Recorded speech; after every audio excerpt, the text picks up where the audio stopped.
Olá, como vai? Estamos juntos novamente para estudarmos a escatologia bíblica e eu já estou te convidando para se inscrever no nosso canal, Pastor Edson Rodrigues. Assista aos outros vídeos que já estão produzidos, que já estão aí disponíveis, né? Me ajude a divulgar este importante assunto nos dias atuais. Eu tenho me proposto a preparar algo compreensível, algo digno de ser analisado para estar à nossa disposição, a fim de podermos conferir a veracidade das previsões bíblicas. Neste assunto, nós vamos analisar algumas coisas do capítulo 2 de Daniel, voltadas para fatos que ainda não aconteceram. O nosso vídeo diz sobre as profecias de Daniel 2 que estão para se cumprir. E quais fatos são estes? Em primeiro lugar, o governo do maligno. Em segundo lugar, o governo de Jesus, que o sucederá. Então, estes fatos muito importantes mudarão o rumo da história da humanidade. E eles podem ser desencadeados a qualquer momento. Antes de mais nada, eu te convido para orar junto comigo. Vamos orar. As coisas de Deus devem ser vistas com temor, reverência e espírito de busca. Ore junto comigo o Salmo 119, verso 18, e também leve comigo em consideração o texto de primeira carta aos Coríntios, capítulo 2, versos 8, 9 e 10. Senhor, abre os meus olhos, abre os nossos olhos para que possamos ver as maravilhas da Tua lei, da Tua palavra. Senhor, nos concede sabedoria divina para conseguirmos, através do Teu Espírito, compreender os mistérios da Bíblia Sagrada. Amém. O ponto de partida do que nós estamos analisando foi um sonho que veio a Nabucodonosor determinada noite do ano 604 a.C. Ele teve o sonho e ele contou com a interpretação do profeta Daniel. A mensagem foi transmitida por meio da simbologia de uma estátua composta por vários metais e os assuntos relacionados às partes desta estátua de ouro, prata, bronze e ferro, os quais representavam que depois de Babilônia surgiria a Média e a Pérsia, depois a Grécia, depois Roma. Tudo isso já foi comentado em um vídeo anterior que nós editamos, né? Mas vamos olhar a estátua novamente.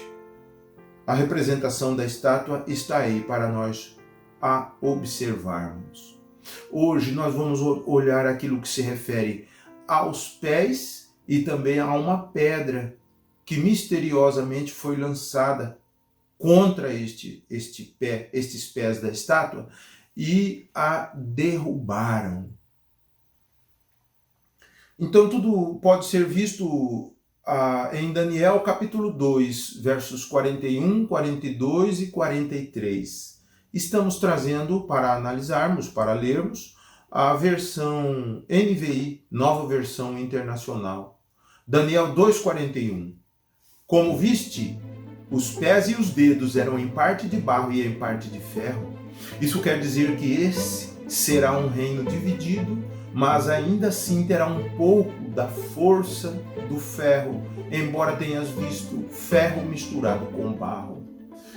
Assim como os dedos eram em parte de ferro e em parte de barro, também esse reino será em parte forte e em parte frágil. E como viste, o ferro estava misturado com o barro.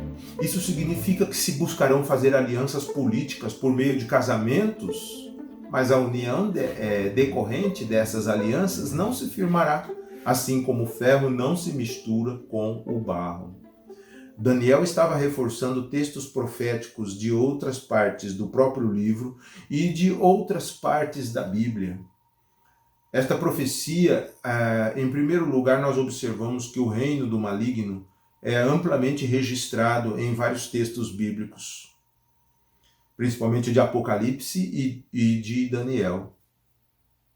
E a profecia aponta para alguns aspectos desse governo que serão fortes e outros serão fracos.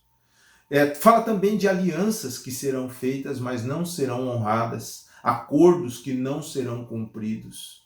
Observam-se aí os 10 dedos que representam uma conjugação de 10 reinos que se unirão para implantar o governo do anticristo, ou então para apoiar o seu lançamento, o seu surgimento, o seu estabelecimento.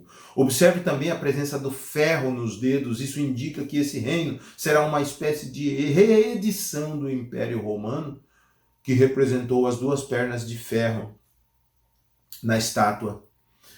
Todavia, o Império Romano ele foi deposto, ele caiu no ano 476 depois de Cristo.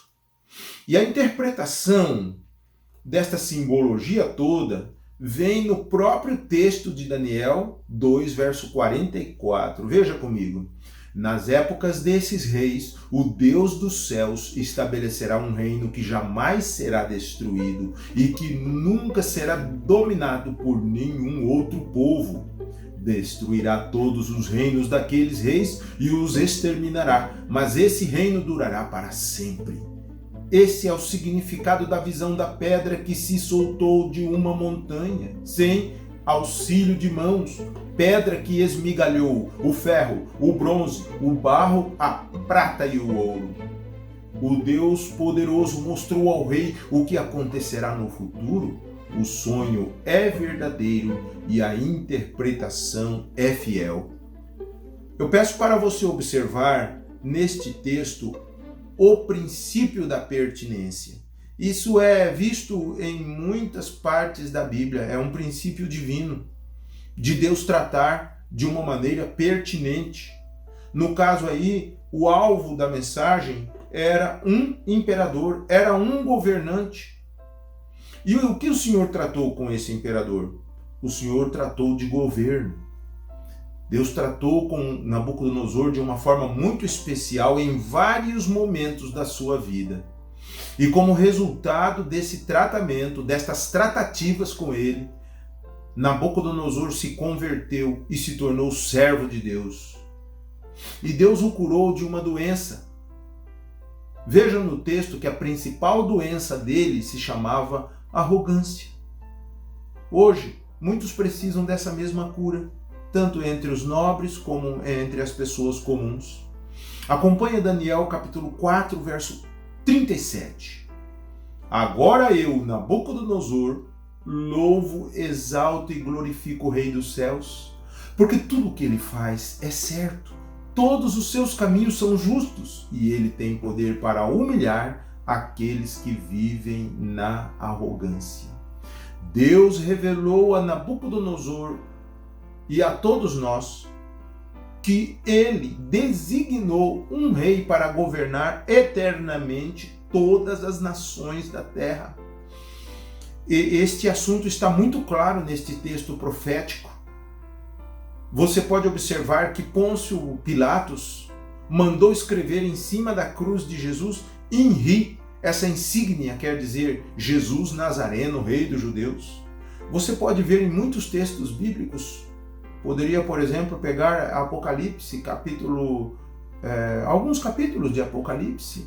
Lá Jesus é intitulado Rei dos Reis e Senhor dos Senhores. Todos nós precisamos ter ideia clara de que Jesus governará a terra por 1000 anos e depois a governará eternamente. Esse governo terá um modelo puramente teocrático, quer dizer, um governo proveniente de Deus, terminando o ciclo do governo do homem pelo homem, que tem durado 6.000 anos, desde 4.000 anos antes de Cristo até agora, que já estamos ao redor do ano 2000.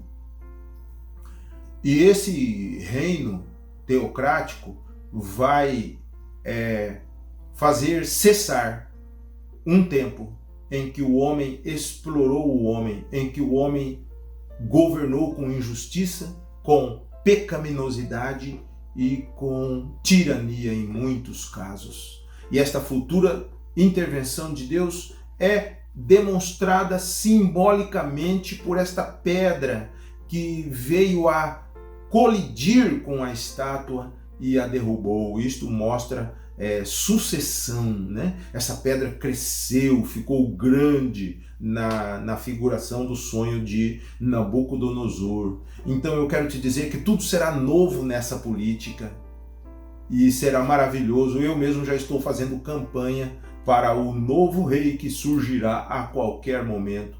Por enquanto eu te convido a permitir que ele inicie governando a sua vida. A meta era prever que o reino de Jesus Cristo será implantado nesse tempo e ele governará eternamente a partir daí. A forma de comunicação de Deus teve os seguintes componentes. Deus foi a fonte de revelação, Nabucodonosor o primeiro alvo, e um alvo figurativo que depois serviu para extensivamente ser comunicado a todas as outras pessoas. Daniel é o profeta, é o intérprete desta mensagem. Daniel é aquele a quem Deus usou. Deus sempre está a usar alguém. O texto bíblico tem sido o meio de disseminação das informações para todas as gerações que vieram depois. Olha, obrigado pela sua atenção até aqui. No próximo vídeo eu te convido para aguardar. Nós estamos preparando algo para te trazer acerca das impressionantes revelações veiculadas pelo anjo Gabriel a partir do conteúdo de Daniel, capítulo 9, onde você vai ver a cronologia das 70 semanas que envolvem o povo de Israel e envolve também a igreja. Até lá e que Deus te abençoe. Não se esqueça, o amor de Deus é a maior de todas as verdades, a verdade que mais nos anima e nos alegra nos dias de hoje. Fique feliz, porque Deus ainda é Deus e nunca deixará de ser. Aceite Jesus no seu coração, viva com Cristo e seja feliz.